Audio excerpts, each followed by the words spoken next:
Auntie Joan is the elder in residence at Jumbunna Indigenous House of Learning, University of Technology, Sydney. So it's always a pleasure to have Auntie Joan join us here at the National Indigenous Human Rights Awards, and we're proud to have her here tonight. Please put your hands together for Auntie Joan. And it seems like I've been around for a long, long time, you know. I'm nearly 77, so my memory's not that great. Ask my son there, so that's why I have to write everything down when I'm going to talk. Now, good evening, everyone. I'm delighted to be here on this special occasion to do the acknowledgement of country. The process of welcome to country and acknowledgement of country recognises the unique position of Aboriginal and Torres Strait Islander peoples. We are not a homogeneous group, but as diverse as the peoples of Africa, Europe and Asia. Today, Australia's Indigenous peoples are direct descendants of hundreds of different Indigenous language groups and Aboriginal countries in Australia, each with their own particular place we refer to as my country, my mother's country, or my father's country.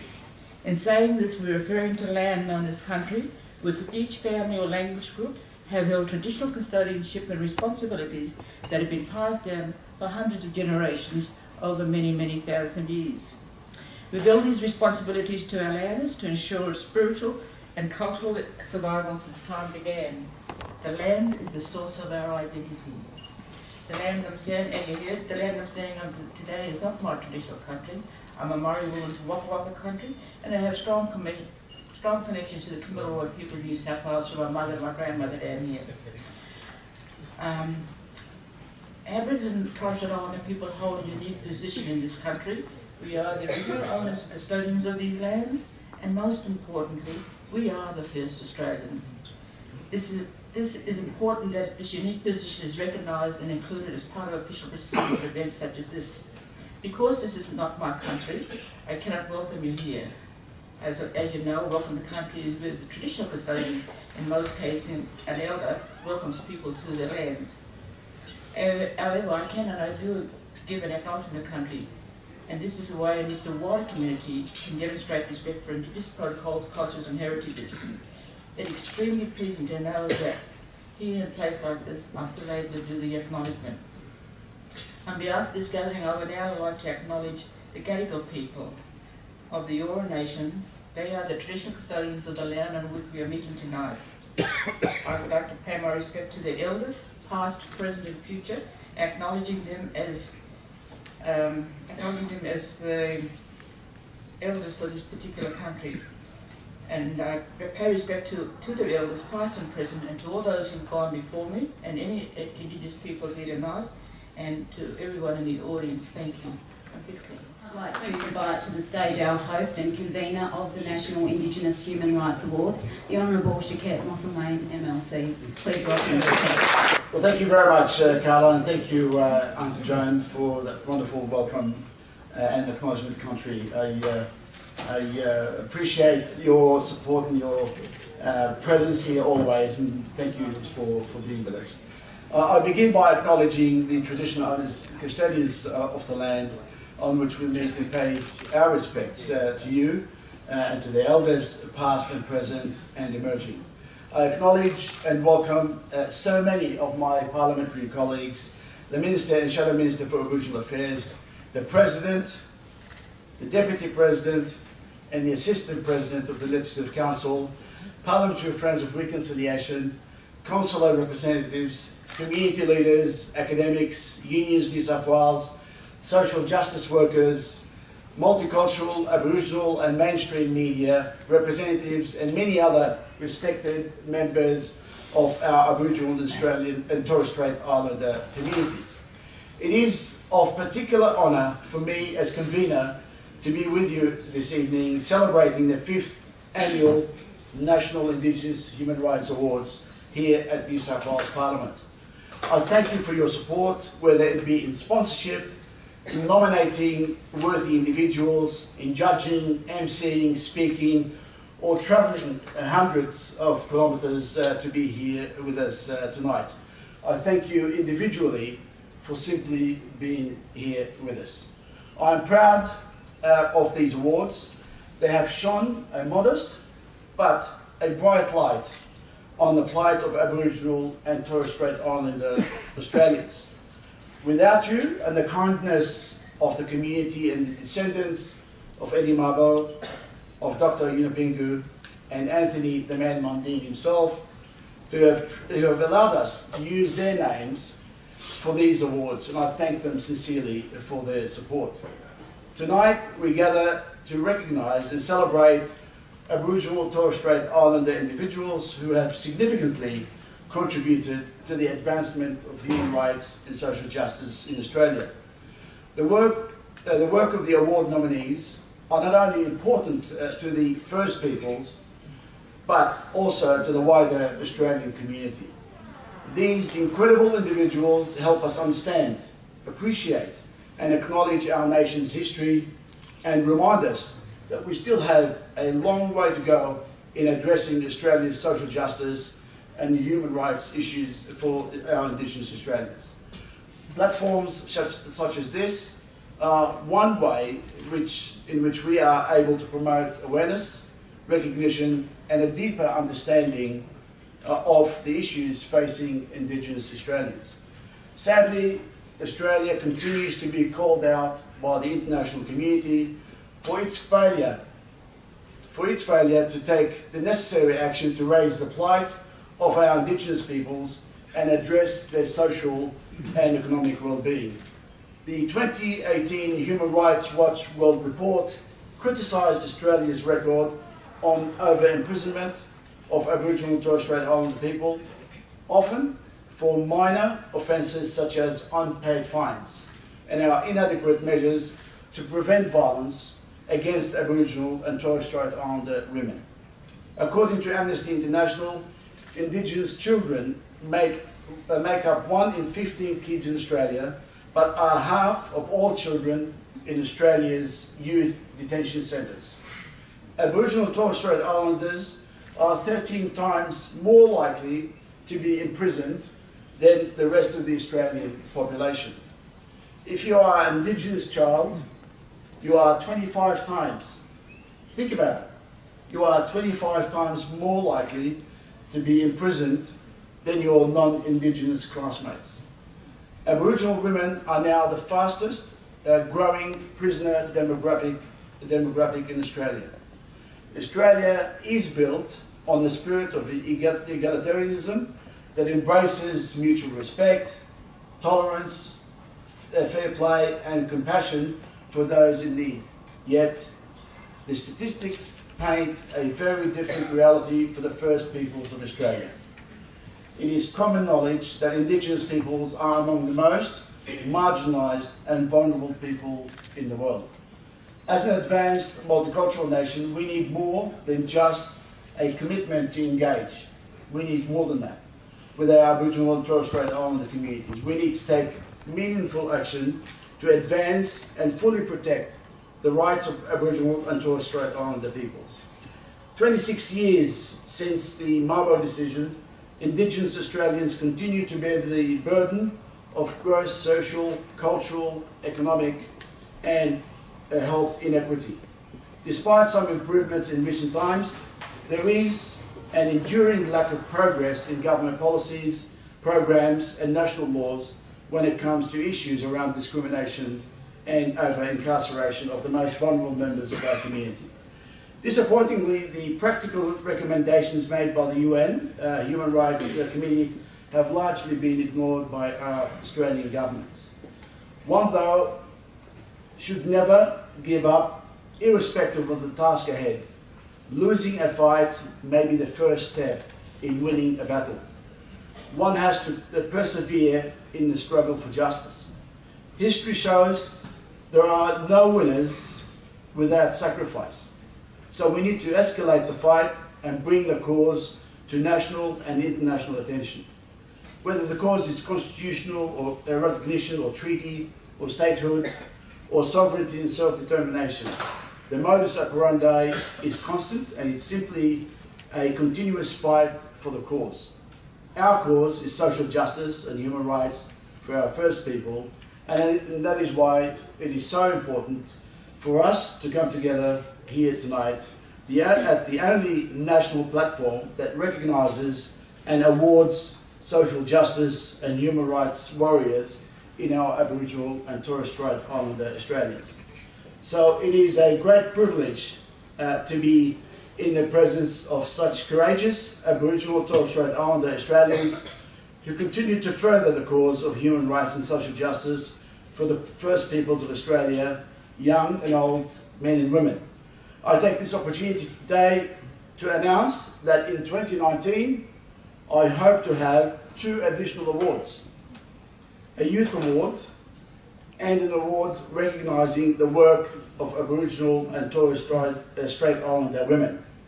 I am honoured to announce today an award in the name of a well-known Tasmanian woman, the Truganini Award for Resilience. Resilience against oppression, resilience against adversity. I know for my mum, women have an ability to sacrifice, to fight back and withstand adversity against all odds. There are many women who are deserving to have their name to this award. Truganini's will to survive makes us proud to name the award after her. With that, ladies and gentlemen, I thank you for the honour of being here tonight. Thank you very much. I'm getting that award with 5 other elders tomorrow in Brisbane, so congratulations. Behind these Inspiring All Nations Awards 5 years ago. Absolutely incredible to where it is today. I'd like to also thank those who have gathered here tonight, to honour those who fight all the way to not leave behind those who would otherwise be lost. I'd also like to thank all the luminaries present, ministers, parliamentarians, the media and acknowledge MITV who are present, and all the good journalists for you to carry out people's inequalities and hope for the nation. You're the change agents educating the nation. Now, before I actually start this, I'd like you to actually turn to the screen behind you. Amazing in the sense that we've built many relationships with people on the ground at the grassroots level, various lawyers around the place. We've built relationships with key service providers.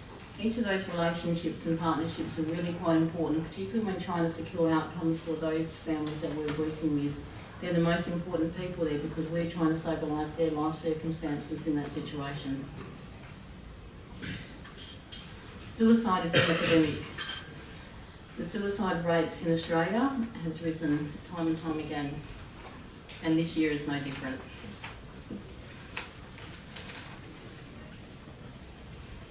You go back to 2001 to 2010, over a 10-year period, there were 996 suicides of First Nations people, an average of 100 per year. In a 5-year period between 2011 to 2015, there were 744 suicides. And these tragedies continue to spiral with no tangible responses by our government. Why is this getting worse? What can we actually do to improve the circumstances of many First Nations people across the country and migrants? What is it that, and I ask this to you and pose the question, what is it that you can do with your agency, with your department, with your organisation to make that change so we don't keep burying our children? We shouldn't have to bury our children, no one should have to. So the work, the social justice warriors, the people like dear Lacey here, Grace Cocky, who you saw the video, absolutely marvellous woman. She basically lost her daughter, 16 years old, for suicide. The young girl went to a party. The party was closed down around 11 o'clock by 100 police that night. In the early hours of the morning, Mum found her. Now that was absolutely terrible. Came into contact with another family last week. A 23-year-old had just committed suicide. Within a period of about 5 weeks, this one had actually gone back and forth to a hospital. He was known because of the suicide attempts. 1 or 2 days in the hospital, he was then released again, and ultimately he lost his life last week. This young one, he also had a very, very difficult upbringing. placed in DCP care, Department of Child Protection, back in Western Australia, and he'd been there right up to the age of 18, having a conversation with the parents, with the mum, sorry. Found out that the young one, who was 23, had passed. His dad, in fact, had been murdered about 10 years ago. He'd actually lost his partner 3 years ago to murder. So you can imagine the trauma that was involved in this particular family and what this young one was thinking. He'd also spent a substantial amount of time in the prison system. So those are the real pertinent issues and challenges facing many of our families across this country. And unless we work together in some way to effectuate change to the lives of many that actually need it, the situation unfortunately will continue to get worse. And that's very much what the statistics indicate right now.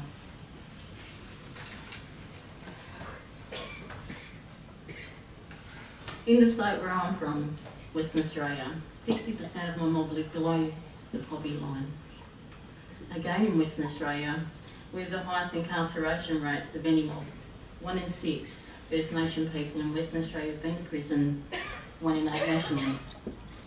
One statistic that should stir the nation is that WA is home to the world's highest racialised incarceration rate, and that is 1 in 12 of the state's Aboriginal males are in prison. That's cruel and a damnation of our state.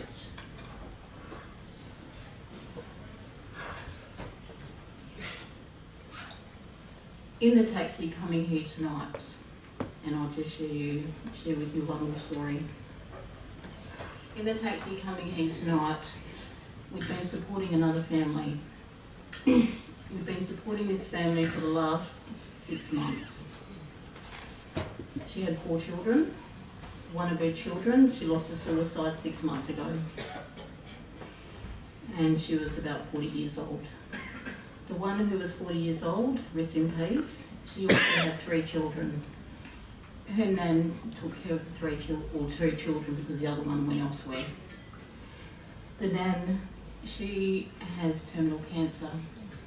On the way here tonight, I received a text message and I followed up with a phone call.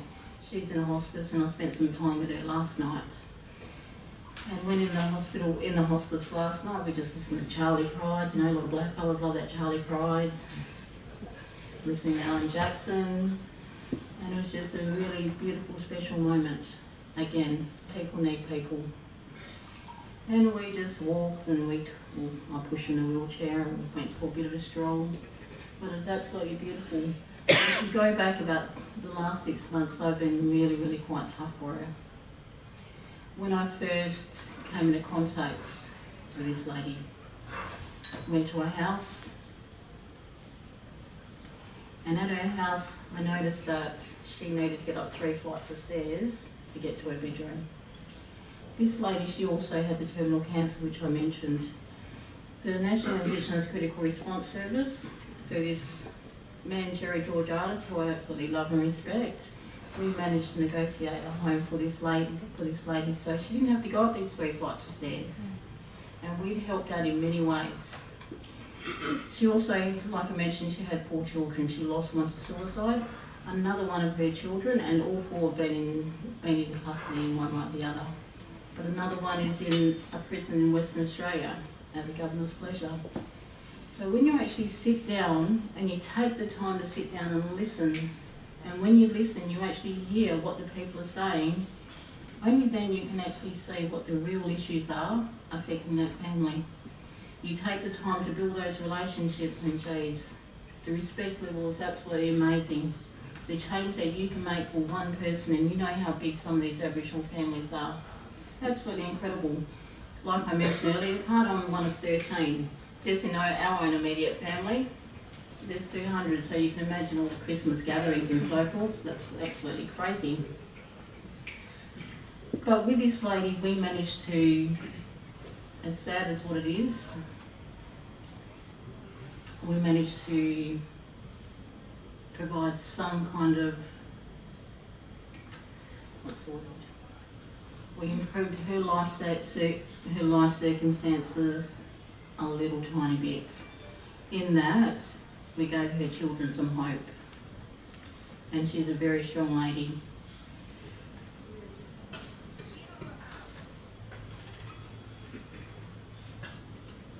Sorry, she's a very special lady. So, my point is that with the National Indigenous Critical Response Service, we go out to families and we speak to many. And when we speak to many, it's about getting to know who they are. Going in, and when you're actually engaging with Aboriginal people, don't think that, or First Nations people, go in with the attitude, I'm here to listen, I'm here to support, tell me what I can do. Build those relationships, build those partnerships. Really quite important, because only then you will actually truly understand what some of the issues are affecting those fellows. When speaking to people, you talk about the words, you can say this and that, but basically you have to give true meaning to those words when you actually act. Finally, I'd like to again thank Mr. Jerry Georgiadis. Jerry is a beautiful person and he is a true human rights champion.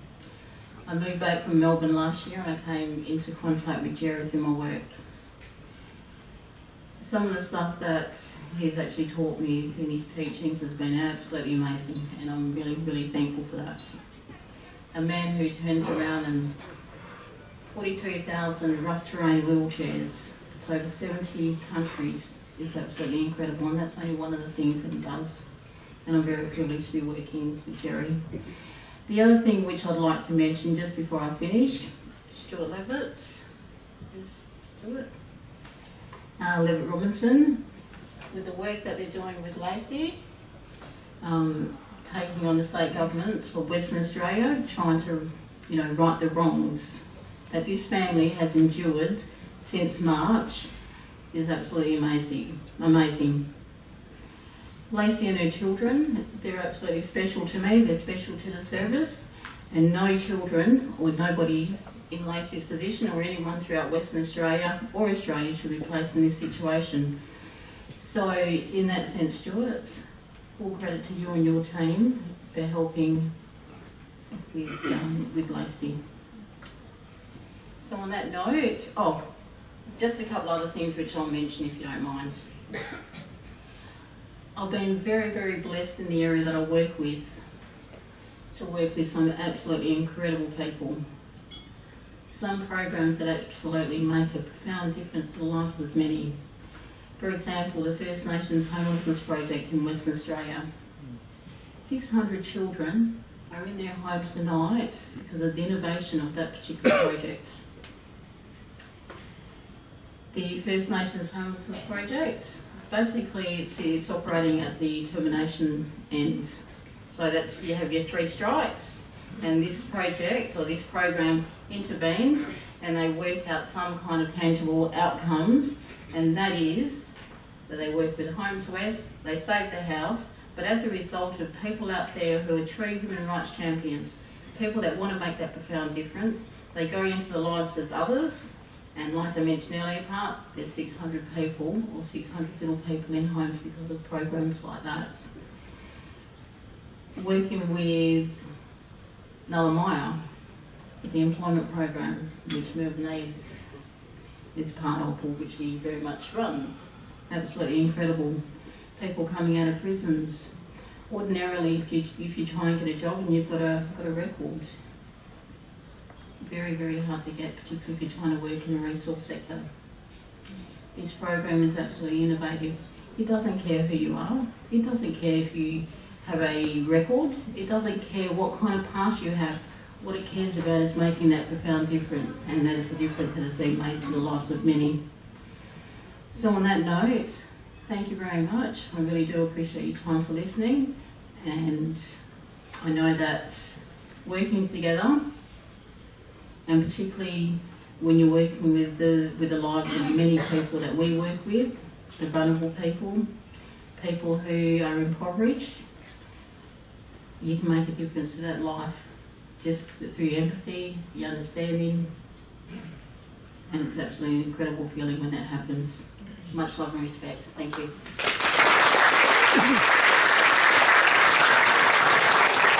So we're going to take a short break for the main course, and then we'll be back with our 3 awards. So please enjoy the main course. Thank you very much. Thank you very much. Thank you. Going 1, 2, 3 again. Good.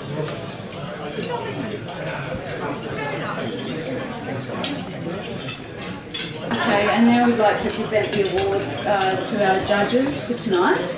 Susan Moylan-Coombs and Professor Bronwyn Carlson. So if you could come up please and we'll present the certificate. This way, 1, 2, 3. Ooh, hold on. Let me just do that again. That's done. Yeah, thank you. Sorry. Well good. Again, one of the judges. Thank you. 1, 2, 3. Thank you. Carlson, is she here? No, she's an apology. Can I just thank sincerely our sponsors for their support. As always, as you know, without the sponsors we can't have these functions, and every cent that the sponsors have provided us we spent on this event tonight to recognise our dear workers in the social justice and human rights field. I thank them. I thank the Minister in particular when I spoke to her about supporting us to support this event. She immediately said yes, and I thank her for her support.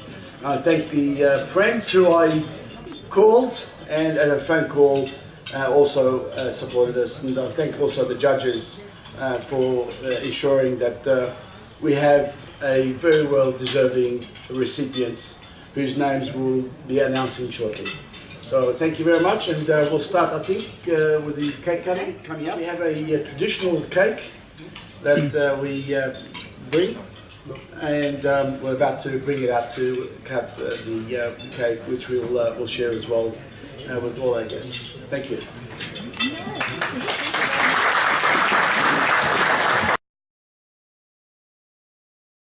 Alright, when you're ready, I'm ready.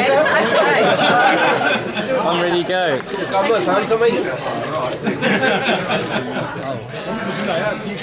think we got it.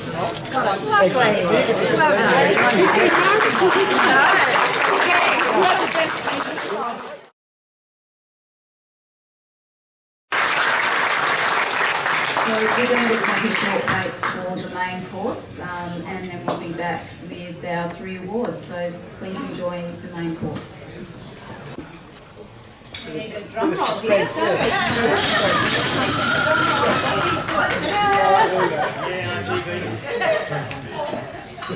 And the winner is?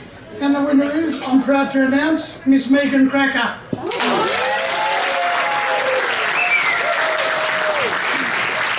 As we heard earlier, Megan is an woman from southwest of Western Australia. She's worked extensively in the private government and not-for-profit sectors in Western Australia and all around the country. Prior to commencing with Barilli, Megan worked with No More Legal Service, and as we heard earlier, she's doing valuable work in our community. So please congratulate Megan. I call on Mark Murray from Unions New South Wales to join me, and Mr. Sarah Mitchell to come on the stage.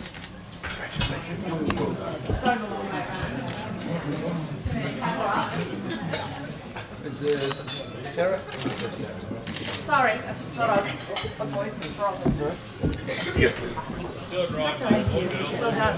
Okay, 1, 2, 3. Good.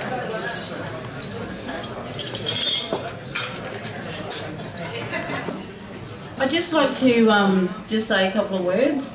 I'd like to acknowledge the uncle and the aunties in the room tonight. It's an absolute privilege, so many different people here, and it's absolutely an amazing honour to be here. In terms of this particular award, it's absolutely incredible to receive, and I'm very humbled by it. I'd like to thank my mum and my dad, rest in peace. They're no longer here, but they're always in my heart. I'd also like to again thank Lacey for coming across from Perth. I know it's a big ask for her to be here tonight, particularly with her girl in the situation that she's in at this point. Mervyn, absolutely incredible the work that you're doing out in the community. Also Jerry Georgiadis, again, an absolutely incredible human being. I'd also like to acknowledge Uncle Dean Bell and the work that they do with No More Legal Service. No More Legal Service is a place that I worked once before, prior to coming on with the National Indigenous Critical Response Service. Working with vulnerable groups again. Obviously with the No More Legal Service, they're a special legal service which was set up back in the day in response to the Royal Commission into Institutional Response to Child Sexual Abuse, and that was the biggest Royal Commission that they've had in the history of Australia. So to be part of that, and again with this special team with No More Legal Service, was absolutely amazing. These ones here very much inspired the work that I do around the suicide space, and to accept and receive this award is absolutely incredible. I accept this also for the families that I work with, the family members that have lost loved ones, and it's with much pride, love and respect that I accept this on their behalf. Thank you. The Eddie Mabo Award for Social Justice Achievement. This award is in memory of Eddie Corky Mabo, and it recognises an Aboriginal or Torres Strait Islander person who has made a significant contribution to the advancement of social justice for First Nations people. So Gail, would you like to do the honours? I shall. They put them in the envelope really well, so no, I don't blame you for struggling. Okay. Okay. So the winner of the Eddie Mabo Award goes to Mr. Keenan Mundine.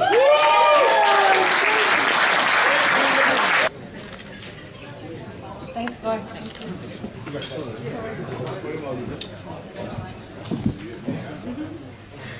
What a moment.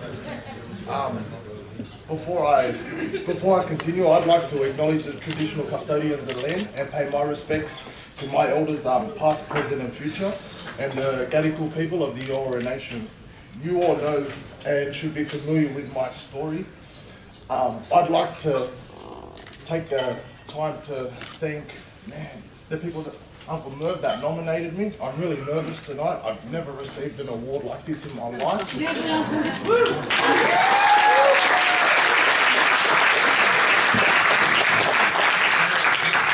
Thank you.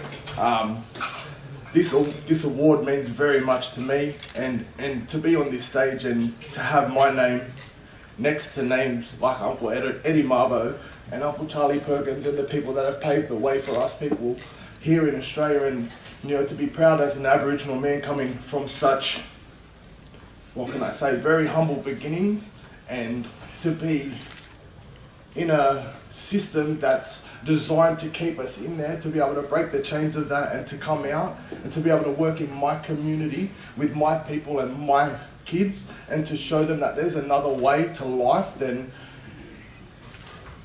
the overwhelming statistics and the choices that are put before us, that with hard work and dedication and staying in school, that you can achieve anything. There are many respected people in this room tonight. I'm very humbled to receive this award. I would like to also talk about the work that I've done, but the biggest thank you to supporting me on my journey and showing me the love and the compassion to be able to stand here confidently as an Aboriginal man, being where I come from, being told that I would never amount to anything, being labelled so many labels by the government and by the system, but having the love and compassion of an Aboriginal woman and a strong woman to be able to guide me, to be able to show me what it means, my beautiful life.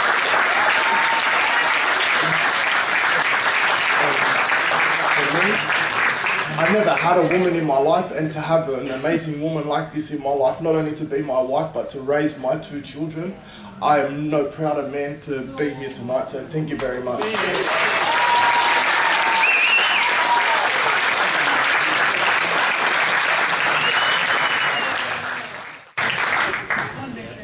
You can see why he's a deserving winner there. Congratulations, Keenan.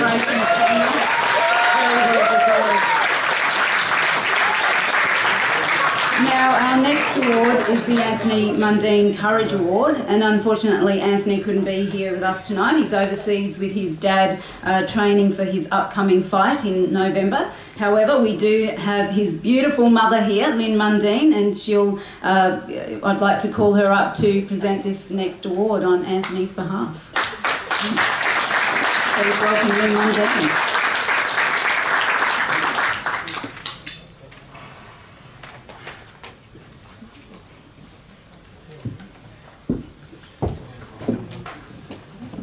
Welcome. Would you like to do the honours? She's doing so well, look at that.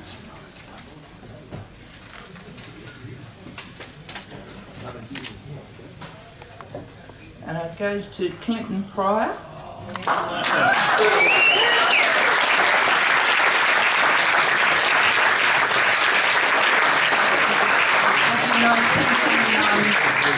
Walked across the country,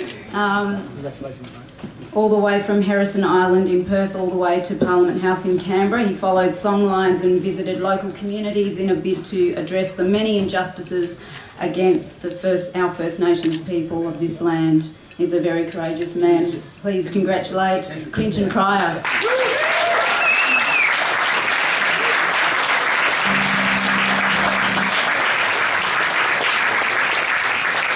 And while Clinton's here, and before he speaks, there's a special piece of music that's being put together by some of his friends. He doesn't know about it, but we're about to play it. Louay, hit play, please. Take photo, please.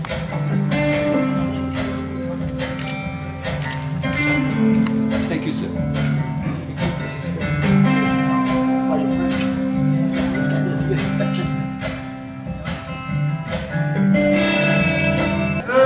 Milky Way, guiding me through the night. Everyone,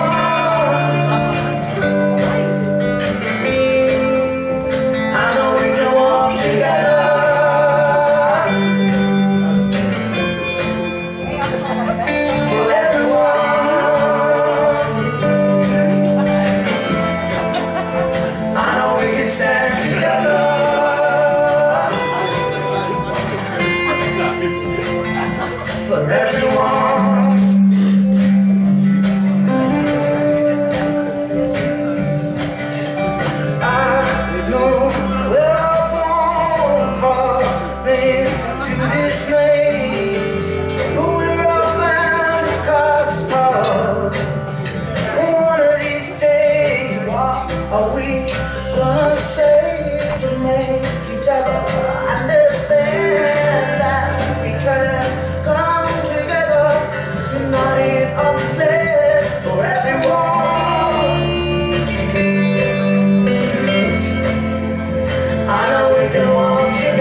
ask you to say a few words. Can I just ask a couple of our colleagues to come up for a final photo with Clint? Can I ask David Harris to come up?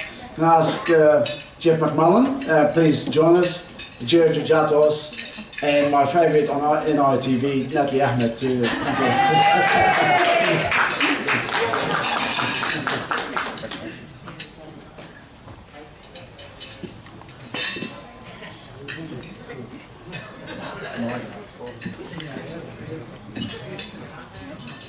We'll get Natalie to stand next to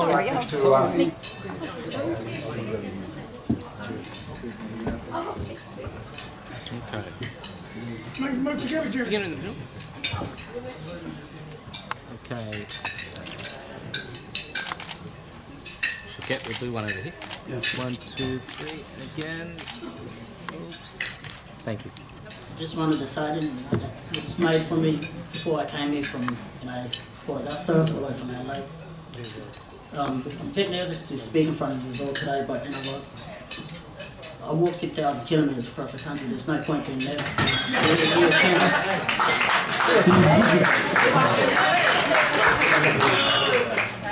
They nervous too. Someone else is nervous at the back there.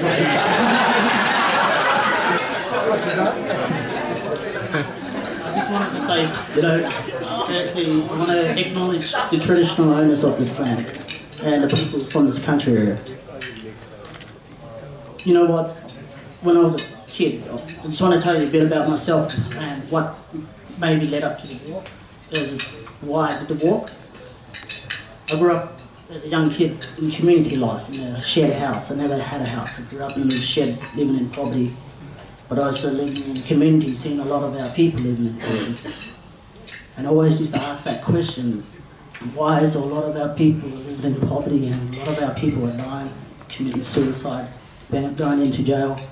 A lot of our lands have been destroyed from mining companies, the corruption of money that's making our people fight amongst each other. We still don't have rights here, but we're getting there slowly. I was so shy to make a difference as a young kid and growing up as a teenager because I had a dream about making a difference, but I was so shy because of getting judged because I can't read and write, the dyslexia. I always used to be judged and used to be called a slow learner. I was a loser. No one didn't want to hang out with me, but all I wanted to do was to make my people happy, to stand up for what they wanted to do and see a change in this country. Because all I see, growing up as a child to a man, was all talk and nothing has changed yet. We're still facing a lot of problems in this country. And we still talk about what is going on, but when are we going to start seeing things happening for our people and for non-Indigenous, but also seeing this country moving forward as a multicultural nation, but recognising First People as the traditional owners of this land as true sovereign people, because it's still being denied. And that's the truth, because people don't want to face the truth. Everybody wants to turn their eye away. Everybody knows the truth, what's going on in this country. Everybody knows the history, but everyone's afraid. They don't want to know about it. One day, in Perth, when I was working, when I heard the government from Western Australia was going to close 180 communities, I thought about that dream I had as a child and what I wanted to do for my people. 16 months straight on a little island, I protested for 180 communities. Getting chucked over there with all my people who were homeless, got nowhere to go, were frightened and scared. Police after police coming there to the city of Perth Council, booming us off. But I kept on coming back there with all my family and friends and all our people and non-Indigenous people still standing there protesting. But came to a part where the people on the island was going to give up. But I wanted to keep the fire burning and what can be done. I was telling all the elders on that island that I was going to do a walk. And people say, oh yeah, you can do it. Yeah, don't believe you until you actually do it. No one didn't believe it, I was going to do it, but I just wanted to say I just don't want to be the last man or woman to walk across this country. There's been over 100 years since the last traditional people walked across. And the one thing I don't want to see most is see our culture die out, our language lost, and then getting seen as an unknown identity, because we're still fighting to this day. 1 year straight I walked it, and I've seen with my own eyes what actually is really going on in this country. Especially going through Krakouer after the riot that's happened there, young Elijah. And then going up to communities where there's no water. The food prices are that high. People are starving out there. Poverty. And then coming into the city life, seeing the division of all our people fighting amongst each other. That needs to be put aside. We need to come together. Indigenous and non-Indigenous. If we want to see change in this country, we need to come together as a people. Because right now, nothing will not be changed unless we come together as one. If I could walk, so can you can make a difference too. We had great leaders in the past. You had Pemaway, who fought for 5 years in Sydney defending these people. You had Eddie Marbo, he stood up, wasn't afraid. You had, who's that lady? Truganini stood up and fought. I walked across and stood up and fought, but I want to see more of that. We can't just stop talking about it, let's start acting on it as a people. Because if you're just going to keep talking about it, nothing's going to be changed. When I walked all the way to Parliament House and seeing 5,000 or 10,000 people walking with me, I was really happy to see, Labor and the Greens coming out, but what really annoyed me the most, that I had to walk behind Parliament House with elders to see the Prime Minister, when he had men with M16 guns there looking at us. That's what really annoyed me, and so that's why I turned around and walked out. I said, well, I walked these 6,000 kilometres to come and see him, I'll just walk back home. Because there's no point talking to you about politics that just only want to listen and don't want to do nothing about it. I'm not saying there's being mean to ministers, or there's a lot of good ministers and senators out there that want to see change. But like I said, let's just stop talking about it and let's start seeing some improvements here in this country. Because right now we've still got this dark, that cloud over us. We don't have a treaty. We're not citizens of this country, we're still classed as law and order. Because we're still trying to fight for recognition. So what are we? Well, you might say, well, are we aliens? No, I'm not an alien. I'm a First Nation sovereign man that is a part of a culture that's been here for 40,000 years or 80,000 years, and I will not walk away. I'll stand my ground and fight for my people's rights. And still I see my people happy and start seeing improvement and seeing unity in this country. But yet, I just wanted to say as well, I didn't know I was going to win this award.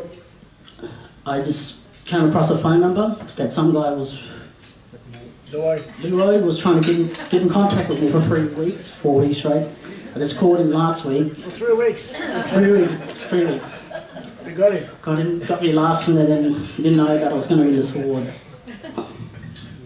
But the best thing about tonight is that I get to see and understand and learn from a lot of other people out there, my people, all of you, that are still out there fighting for change, and to actually come here to learn from you.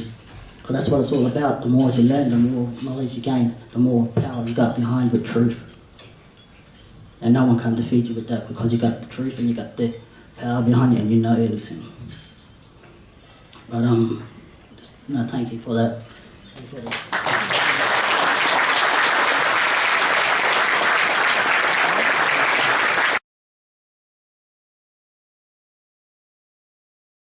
Congratulate all our award winners, Clinton Pryor, Keenan Mundine and Megan Krakouer.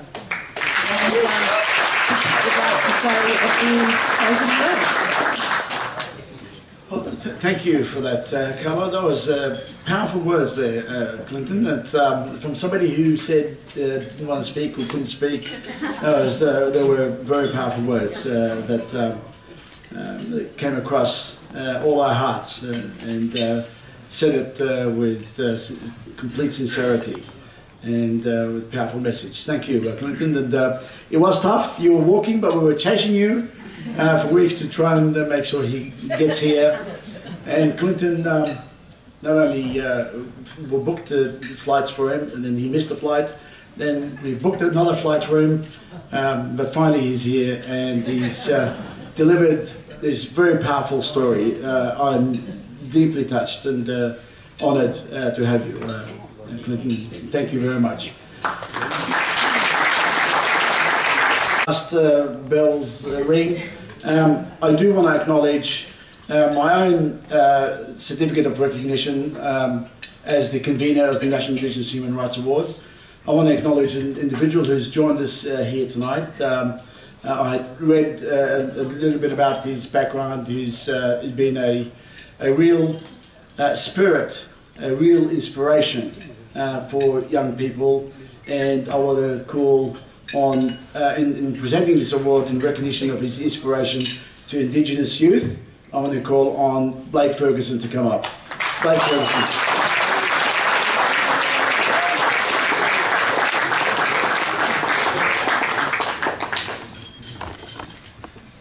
And with Blake, we'll then join the company and have finalised this. Yeah, Blake. Congratulations. Say whatever you want.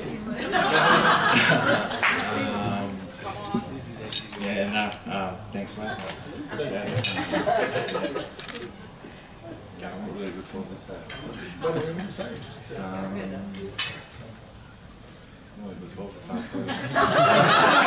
Take photo, please. Okay. Please take photo.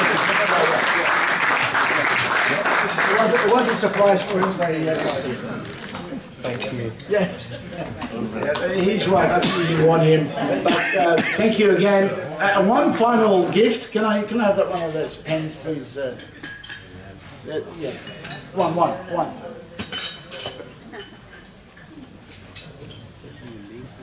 Just to say thank you very much to Carla. I think Carla's done 2 or 3 of these events. I want to say thank you to her with a parliamentary pen in gratitude for her support and for her work as the MC here tonight. Thank you very much, Carla.